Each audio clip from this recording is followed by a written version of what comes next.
10 munud ar y cloc. Ben Mar a'r capten Nathan Craig dros y Gynghrair. O, mae'n gamgymeriad erchyll gan Leedsy. A mae Nathan Craig di roi'r cofis ar y blaen wedi 10 munud. Carol a Webb dros y Gynghrair. Carol dros y mur, ond yn taro'r traws. Wel, mi oedd y golwr wedi giro, ond y traws sy'n achub y cofis. Miles Davies yn uchel i fewn i'r cwrt. Mae Surman yn rhydd ar y postyn pella. Surman yn ôl i fewn i'r cwrt bach, lle mae Liam Thomas yn disgwyl amdani. A Thomas yn sgorio ei chweched gol o'r tymor. 20 munud ar y cloc. Mae'n gyfartal. Carol, y tafliad yn hir. Liam Thomas yn o'n troi! Ac yn ei chladdu hi. Eiliadau cyn yr egwyl. Mae Caerfyrddin ar y blaen. Liam Thomas, un cyffyrddiad i reoli, un cyffyrddiad i droi, ac y llall i gefn yr hwyd. Crowther pasal gan Crowther yn syth tuag at Tyrell Webb. Webb yn trio torri ar ei droed chwith. Bas yn llac, dyma Declan Carroll ar ergyd i'r gornel ucha.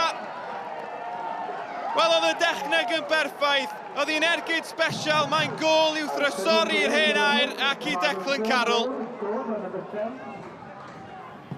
Nathan Craig yn chwipio'r bel i fewn i'r cwrt, mae'n un beryglus, a mae Rhys Roberts di mynd i'r llawr, mae'n gico'r smotyn i Caernarfon. Luke Bowen a drosedd, ond mi ath Roberts i'r llawr yn dramatig.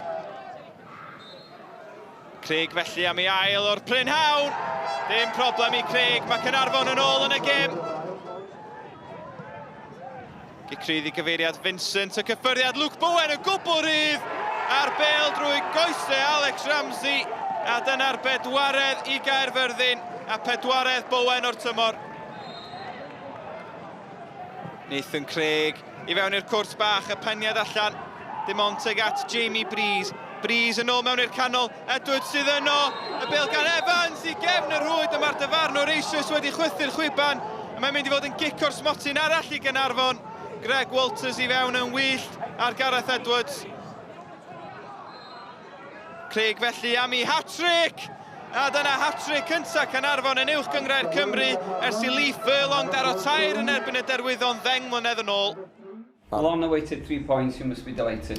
Yeah, we've waited a long time. Obviously the draw against Cardiff Met last week set us up nicely. So to finally get 3 points, you know, it makes a difference because the table is quite tight. So to get 3 points now, it puts us back within touching distance.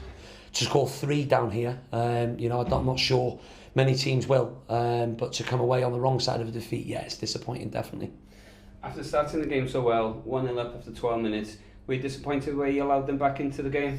I was disappointed with the goal because I thought a goal might, you know, keep us in the ascendancy, but we started giving away silly free kicks, and you know it's a threat of theirs. You know, they put good quality into the box.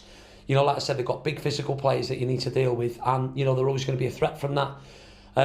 You know, I thought the 90 minutes itself, I thought it was a decent game of football. To be fair, you know, both teams were going at it. You know, Carmarthen, they looked to catch us on the break. But you know, we rode our luck a little bit with that because Bowen's always dangerous, like off the shoulder. And yeah, you know, like I said, we've got a long drive home now.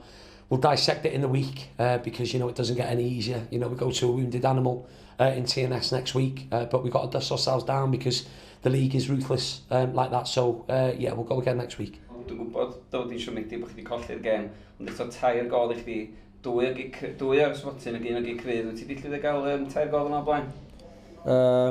Do, ond yn y Gynghrair o dan, dim yn y Uwch Cymru, felly yn di ar rhan yn personol reit hapus o sgorio 3, ond dim fel yn byd achos da ni'n byd i gael ddim byd allan y gêm, felly na, i'n meddwl amdano fo gormod achos os gai 2 wrth nesaf da ni'n gael beth allan y gêm, fydda'n fel beth wedyn.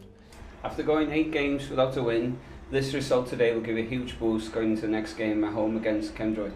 Yeah, of course.